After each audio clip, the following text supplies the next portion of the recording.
Hello and welcome to Who Are You? This is a reasonably well done sci-fi watchcast hosted by two former strangers now friends who are currently working their way through 2004's Battlestar Galactica. I'm Xhafer, And I'm Laura. and today we're talking about Battlestar Galactica Season 4, Episode 2, 6 of 1. Mm-hmm. We're very quippy with some of these titles that are happening. Yeah, it happens.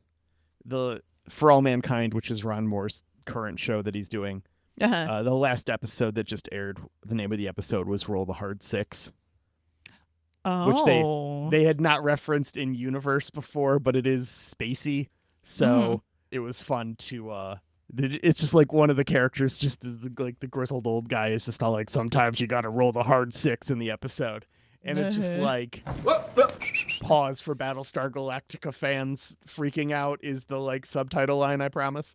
Wink. Yeah. Yeah, it's fun. But he has a penchant for such things. Yeah. That's cute. I like that. Yeah.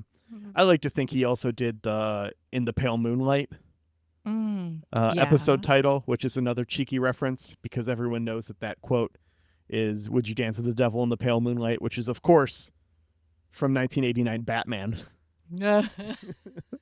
Everyone knows that. I feel like it might go back farther than that, right? I don't know. No? Do you want to check and find out? I'm going to Google it because I that don't think feels it does. too artistic for just Batman. Hang on. Tim Burton in the 80s. Oh, nope. Nope, we found one. According to Google AI, the origin of that is the Joker in the 1989 Batman. We don't trust Google AI, but yeah, but that's I do the believe fast it is one. correct this time. It's only the fast one because they make it the fast one. I wonder if that's just one of those things that kind of gets referenced so much that I'm like, no, it's got to be something else. It's not Batman. Jack Nicholson couldn't have been the first person to say that. No way. Yeah. Exactly. I do believe that is the case, though. Anyways, we're not talking about that episode of Deep Space Nine. We're talking about this episode of Battlestar Galactica. Mm-hmm. We get a full 2 minutes of last time on here.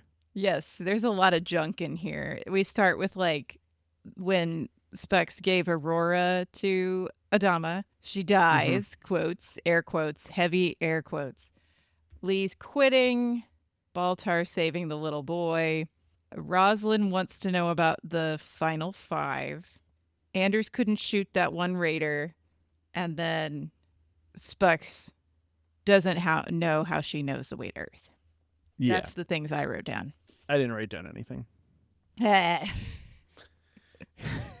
I wrote down that there was a lot of last time on, and then I moved on to the episode.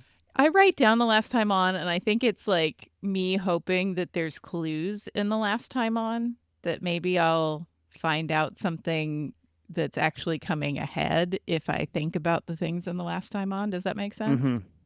Yeah. I don't know if it's worked for me at all, but it ends with Kara holding the president at gunpoint, which is where we don't pick up the episode, just barely. We pick up the episode on Ty, Carl, and Adama all in motion, heading to handle Starbucks, pointing the gun at the president before we move back over. Yeah. And Starbucks like, hey, why don't you just sit down? We're going to have a little chat. And Starbuck brings up, a valid-ish point. Fair points, yeah. Yeah, it's like, we trusted you on a fucking vision you had. And right. I was actually at this place and you're not trusting me? Mm-hmm. Excuse me? Yeah. You remember that whole thing on Cobol where we all acid tripped together?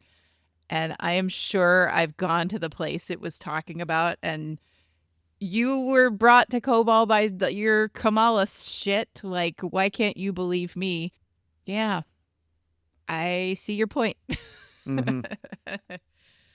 But Rosalind doesn't appear to be swayed by any of it. Yeah, Rosalind doesn't give a fuck. Starbuck hands Rosalind the gun and it's all like, you think I'm a Cylon? Fucking shoot me. Yep. And she picks up the gun and fires, shooting her prom photo with Adama. Shout out Kristen in the Discord. As everyone busts in and they arrest Starbees, who is pretty upset. Yeah. Yeah. Love the prom photo, by the way, of mom and dad. That's very cute. I made some sounds. I squealed a little bit. Then, of course, because I'm already in like, does anything mean anything? Like, I'm like, oh, she shot the photo of her and Adama. And does the that bullet mean is like something? right in between them. And it's broken glass all over them. And then they get into a huge fight this episode. I'm like, does this symbology mean things? Yeah. Especially because she was also shooting at Dad's daughter. That's an important point. Yeah. Yeah, but she misses, unlike when one of Dad's daughters shot him way back in the beginning of all this. So yeah.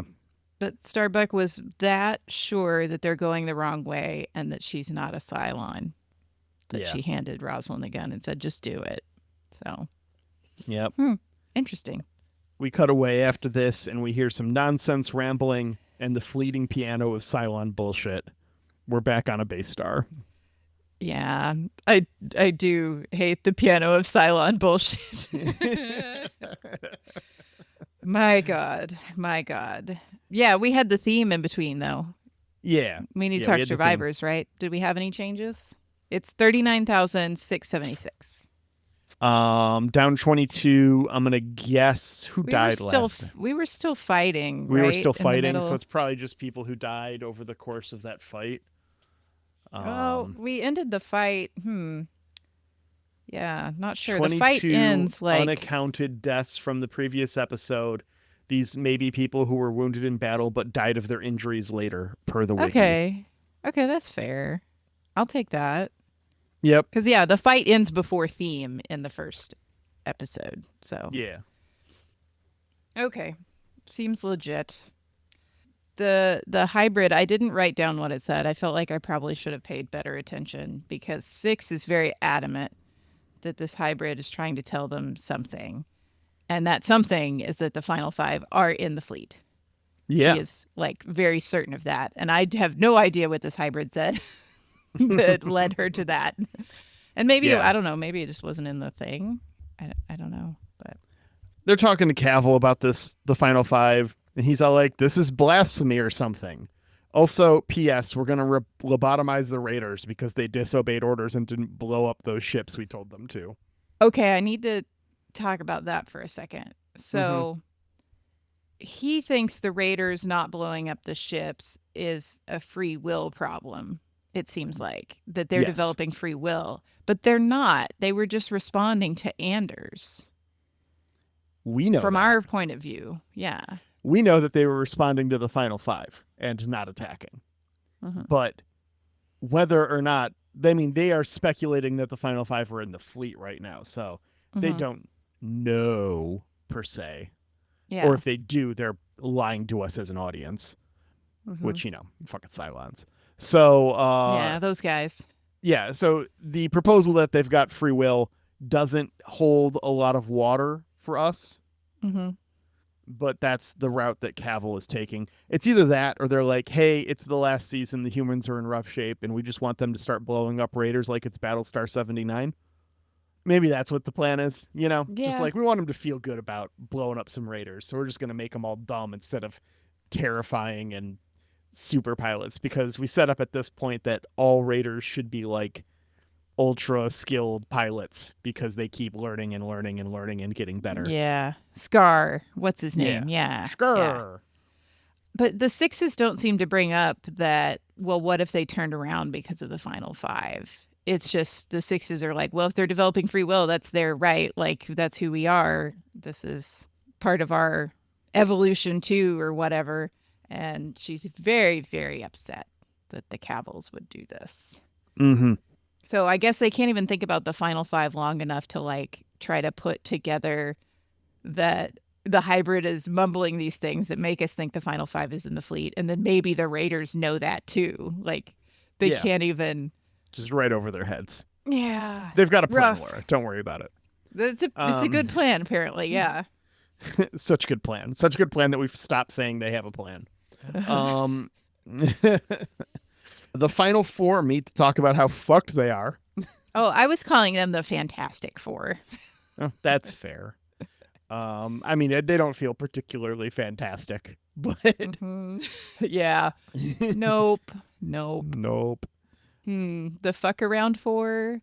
Yeah, the fuck around four. You're going to become the find out four. Spoilers. Yeah. They don't know if Starbees is one of them. Tori has doubts. Yeah, she hasn't heard the music. Starbuck hasn't heard the music. Yeah, according Tori's to Tori. really hung up on hearing the music is the key. And so Tyrell thinks Baltar might know more than he's letting on. And so they ask Tori to honeypot him. Yeah, why do we think Baltar knows more? I guess because he was on a base ship for a while. So yeah. Well, Tyrell was like, hey, I saw him hanging out with Xena Warrior Princess when she had like a vision or something. And then she like that's died. true. So maybe he did Baltar see all knows that. something. Yeah. Because he got to punch him in the face. Sure did. Yeah. God, thinking about that. Okay. Baltar getting punched in the face by Tyrell. So yeah, they're gonna make Tori go do this, which I'm just like, oh, okay, this is gross. So gross. Yeah, it's gross. It's gross. The whole thing is gross. It's gonna make something in the next episode grosser, actually, that I'll try to make sure to mention. Have you already watched the next one? I have. Okay, I was gonna say I have I had to edit the shit out of the episode preview. I bet you did. Yeah. Yeah, it's fine. We'll talk about that when we get there. Adama yells at Starbuck. She retorts, and he resorts to violence. Yes. He says something about, I was your ally. I was your only ally, and now I'm not because this is crazy. And she calls him some mean names like the president's wet nurse. And then he pushes her to the ground. She just keeps screaming that we're going the wrong way as he leaves. So, everybody looking very sane today. Yeah. Everybody's got their sanity pants on, I can tell. We go to the Cylon Council where they had their vote, and it's a tie. Except it's not. It's not. Boomer has turned on the rest of the eights to side with Cavil. What? It's also worth noting here, when we were getting the flashes of Cylon bullshit, the fleeting piano of Cylon bullshit, that Sharon was dancing topless for Cavil in those flashes. Oh, that was for Cavil? I caught that she was like doing some ballet. Or they was like, oh, they're just showing Sharon doing some ballet. Danceless topping. Danceless topping. Topless dancing. Danceless topping is something very, very different. The topless dancing might have some implications. It was like ballet. It wasn't like, I wouldn't even go as far as to say as like burlesque, let alone like. Yeah, no, it was like very what you might classy. be imagining. Yeah. Yeah, I didn't catch that it was for Cavil even. I thought we were just like, we're doing the fleeting piano, so now we're going to have a Sharon doing like some artistic stuff, but it was Boomer for Cavil. I don't understand what these women characters see in Cavil. I have the heebie-jeebies, I'm saying. He's a heebie-jeebies kind of guy. Yeah. Okay.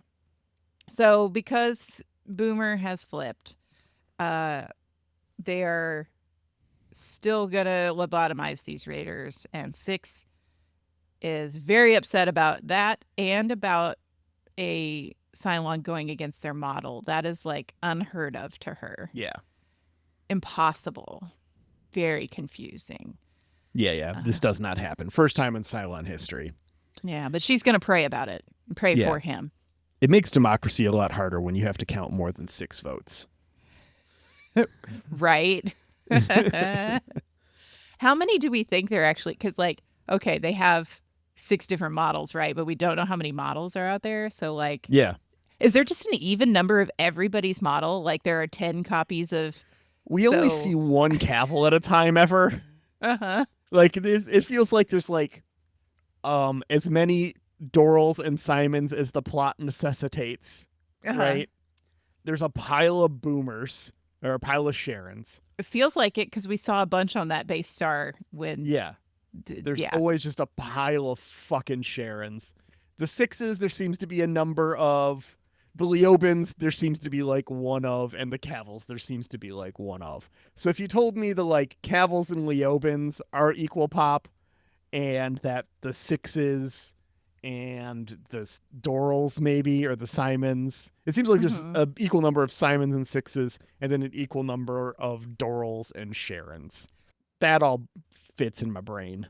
For this vote to work, you either have to go check all of the models and be like, hey, do you agree with our vote? And then there's only the 6 votes.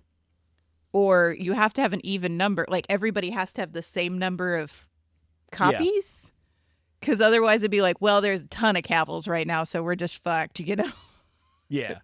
Nobody's got a good vote. So, but it seems like they're taking like everybody votes with their model, except if one dissents, then that counts. Yeah. It's plot necessitated, for sure. What a representative democracy that would be if we could just like vote against the electoral college, like whatever. Yeah. Actually, no, I disagree. Yeah, I know Oklahoma went red, but I'm going to just disagree with this one, and now they're bluish. Now I get a vote. Yeah. Yeah.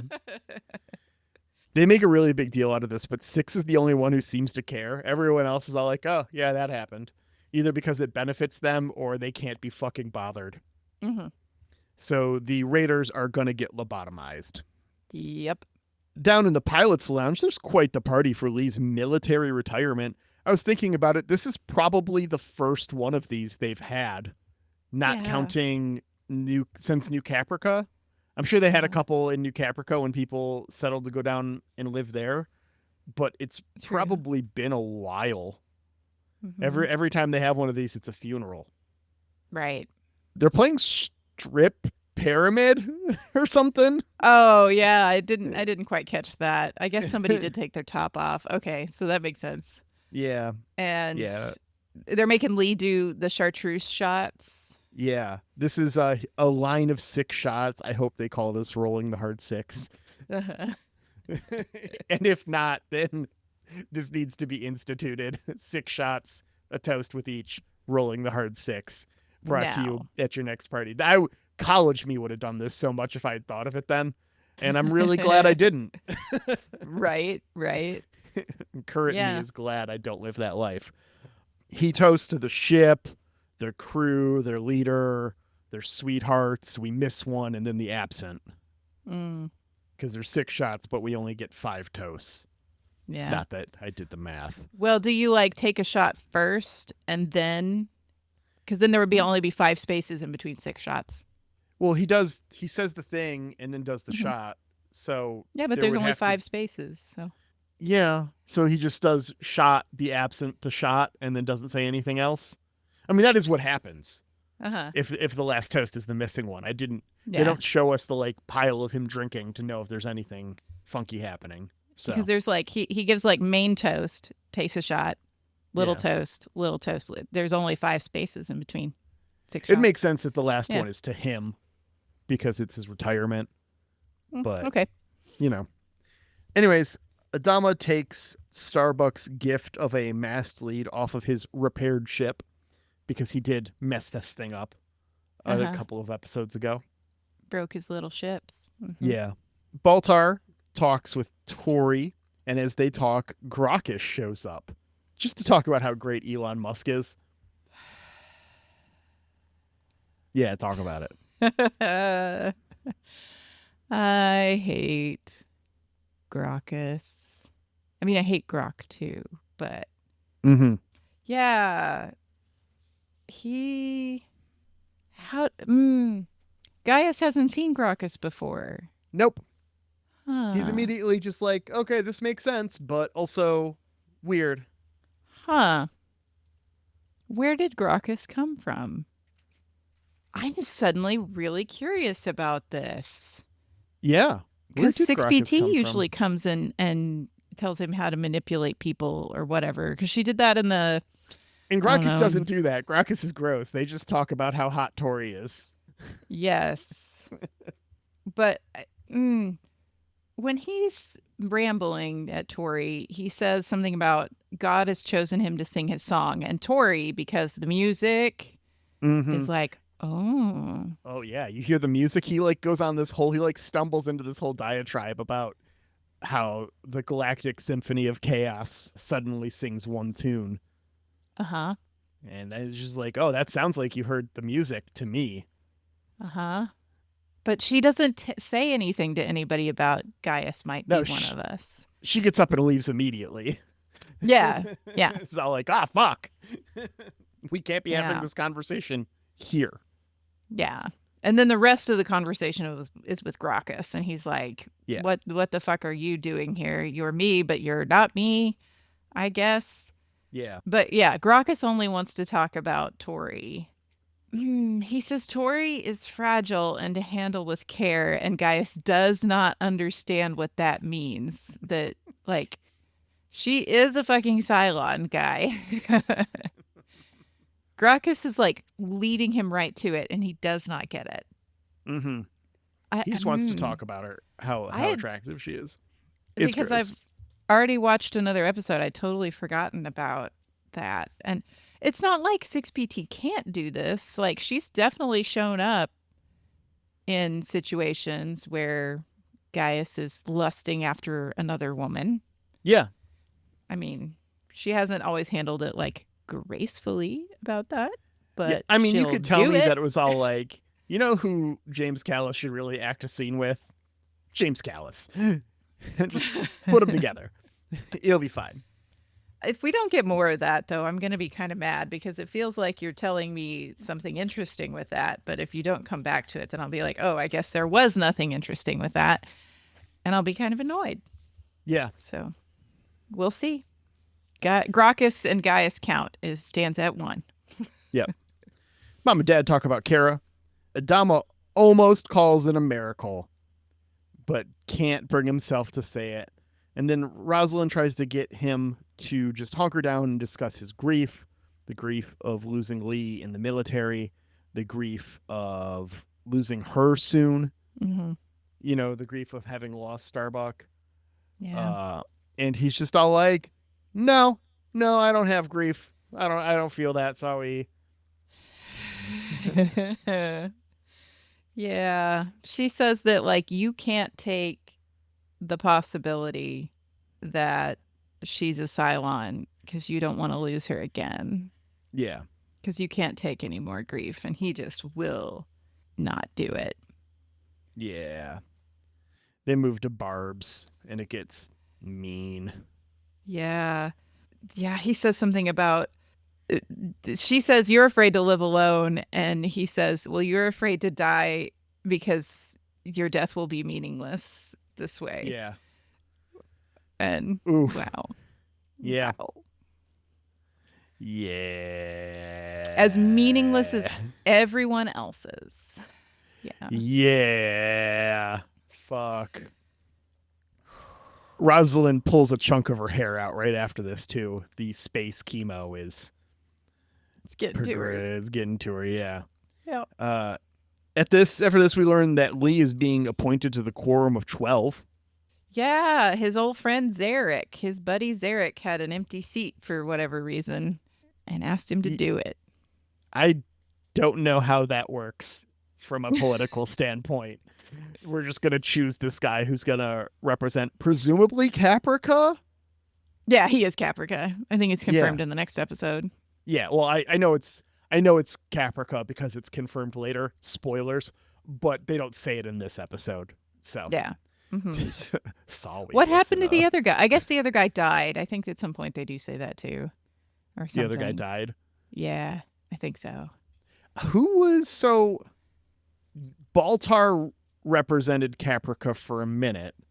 Oh, he was and Caprica? Then that was before he became vice president.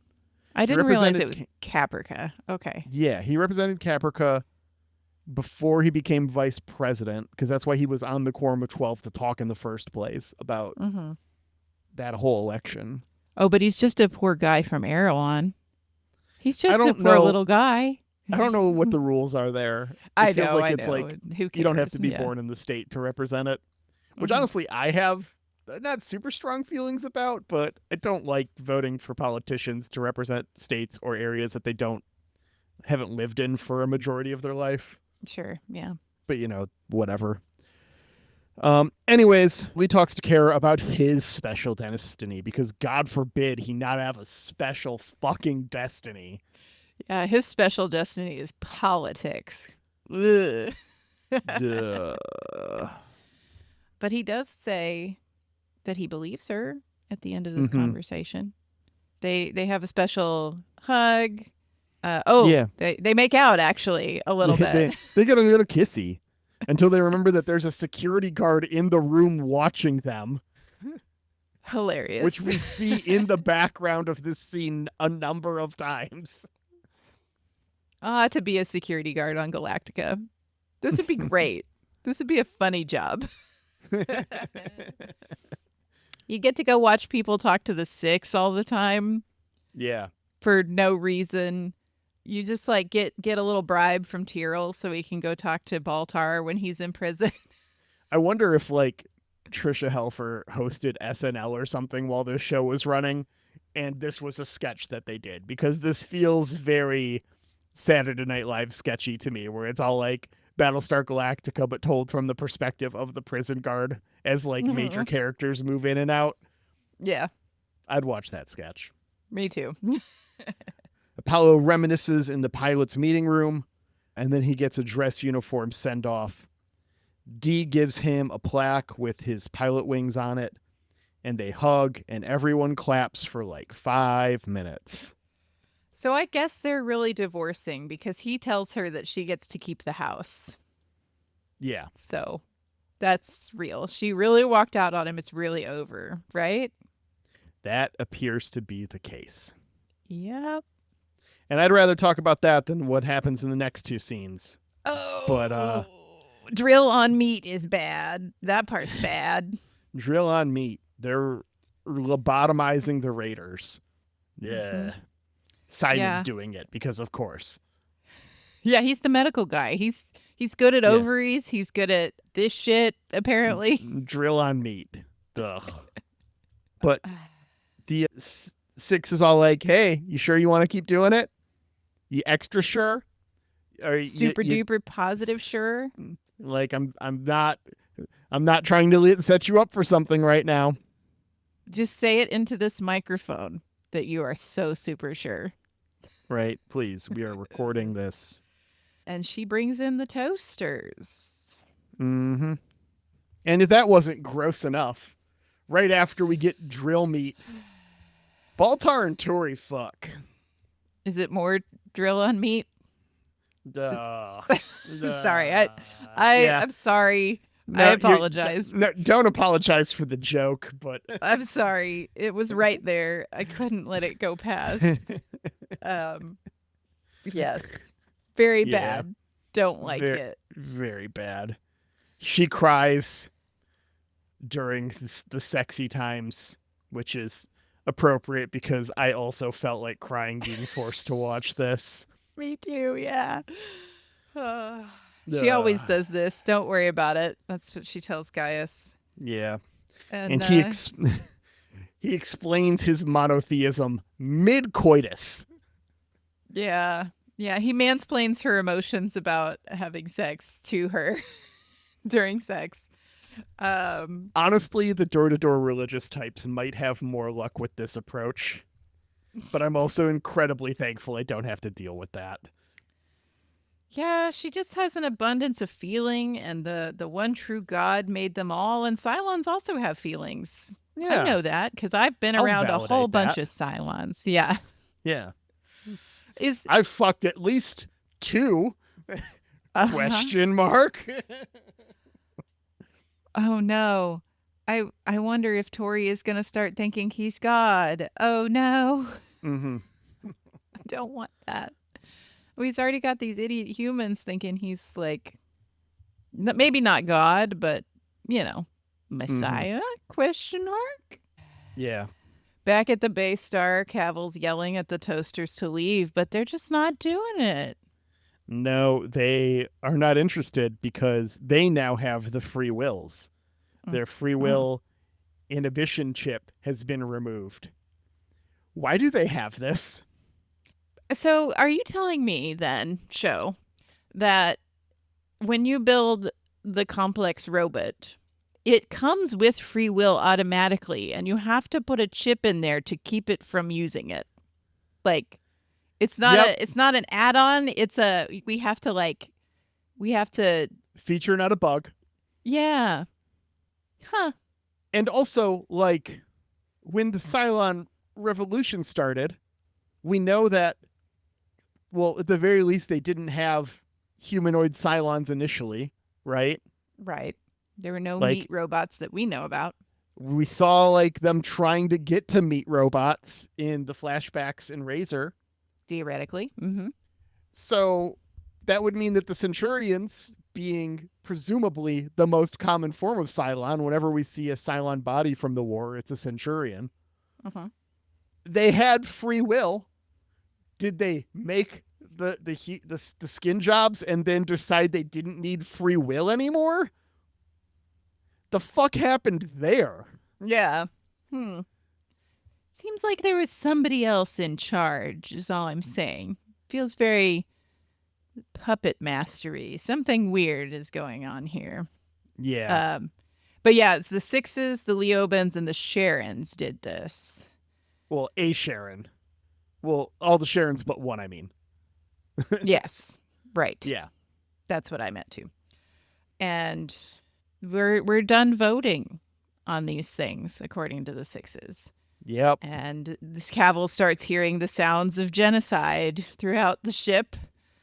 The Simons, Cavils, and Doral are all gunned down. Yep.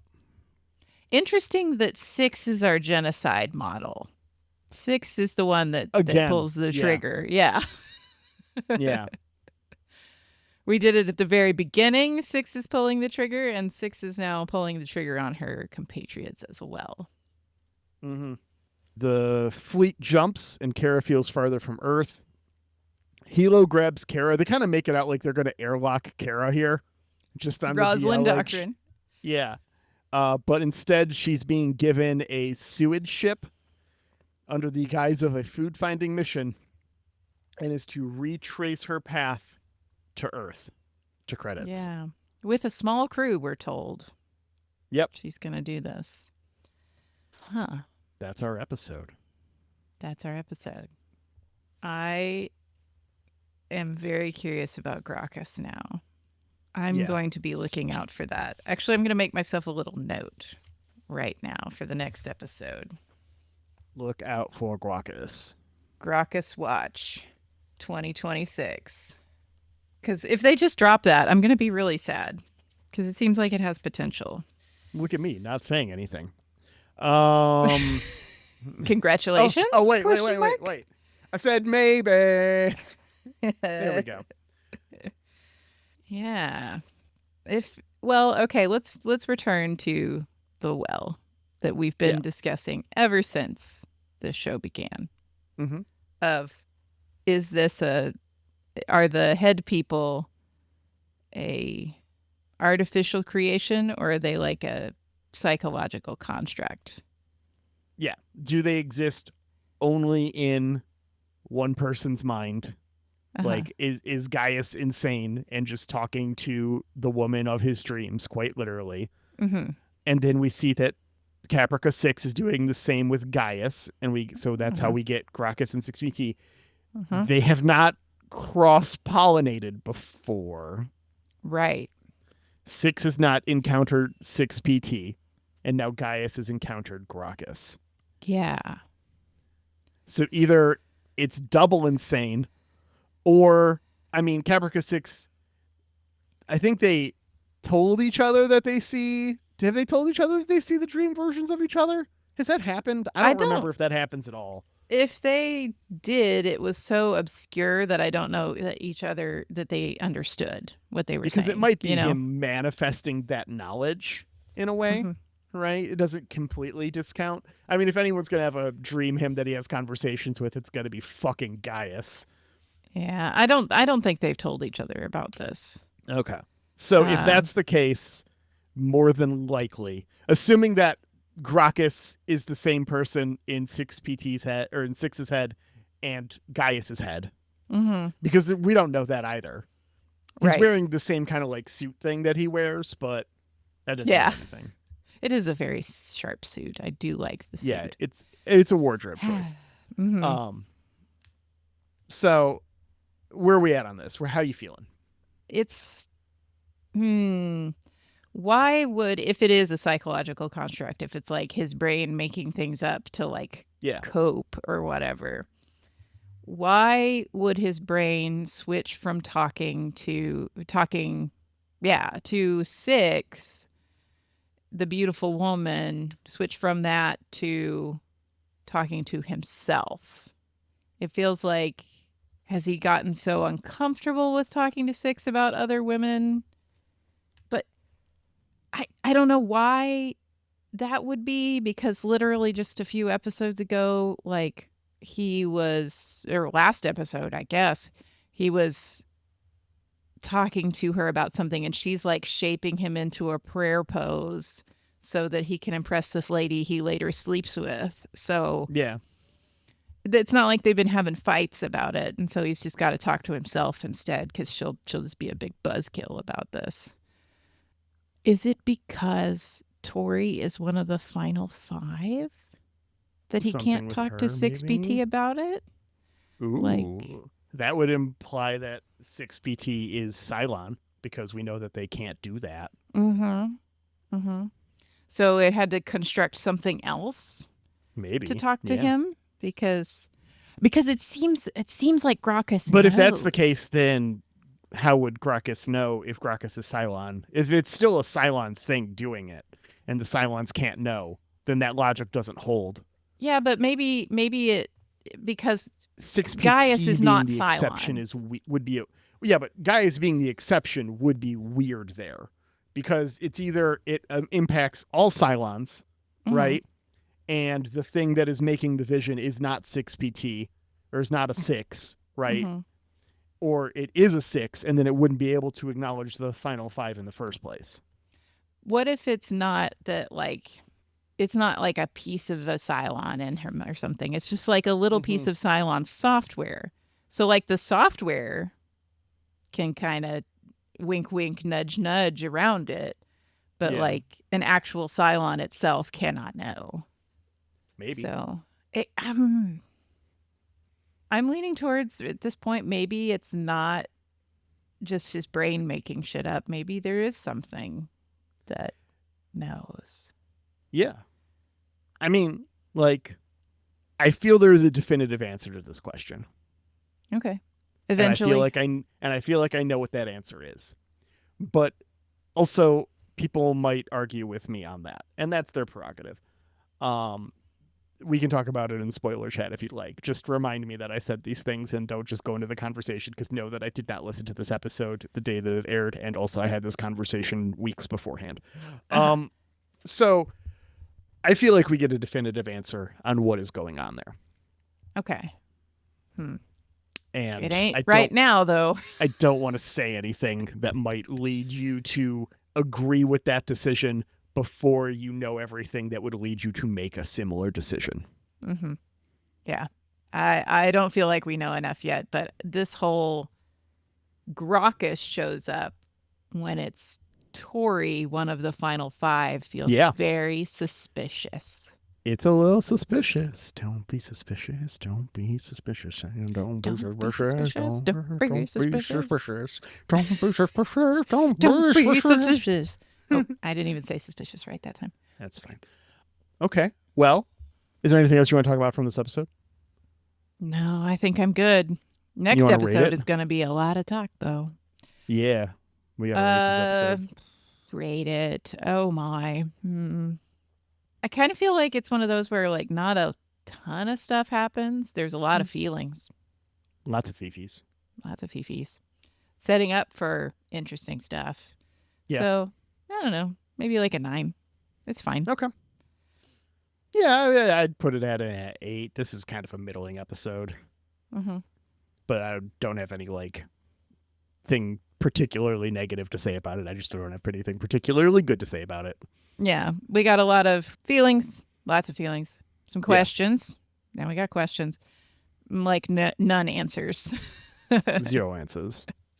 I do find it very poetic that Six is our genocide model, that she's like turned on her own kind now. Again, it's like poetry, so if they rhyme. And doing more of it. That's going to be interesting in the next few episodes, I think. Yeah, we got season 4, episode 3, The Ties That Bind, next week. Kara seeks her own path for Earth while the Cylons face the threat of sentient Centurions. Neither of these things are what you are going to remember about this episode after you watch it. Facts, yeah. Those are like the B plots at best. Yeah. They're like, the episode description kind of like slightly alluded to what the A plot is. Mm-hmm. And I'm just all like, I could make it slightly more specific by naming the character but taking out the details. Mm-hmm. But I thought I didn't like how much of the details it mentioned about what happens with that character. And I'm all and also it is like in the episode description I read, it is like the last sentence of it. And I'm all like, that's not what fucking happens in this episode. Like I read the description, I'm all like, is this the one? And yes, it is. fucking yes, it is. We'll talk about that next week with a content warning. But before we get there, we should probably say a couple of thank yous. Indeed. Hey, Jeremy Siegel42.bandcamp.com. As always, thank you so much for our theme music. We appreciate the hell out of it, buddy. Mm-hmm. Go find more of his work online. I already said the URL. I messed up the order. I hate when I do that. It's like, oh no, because I got the order wrong. Did I say all the things? I have no idea. Yeah. I'll be real. I'm real ready for lunch right now. And thanks to Angry Duck Time Machine on Instagram for the podcast artwork. Aaron, thanks so much for editing this podcast, making sure that it is released on time, and all the work you put in for the drops. We appreciate the hell out of you. Mm-hmm. And thanks, listener, for being here. If you want to talk about some of these episodes coming up, one of which I know is very exciting, please come join us in the Discord. We would love to have you there. It's a nice, chill hang with lots of cool people. So come on down. Discord. Find it in the show notes. All right, Internet. We'll see you next week. Okay, bye.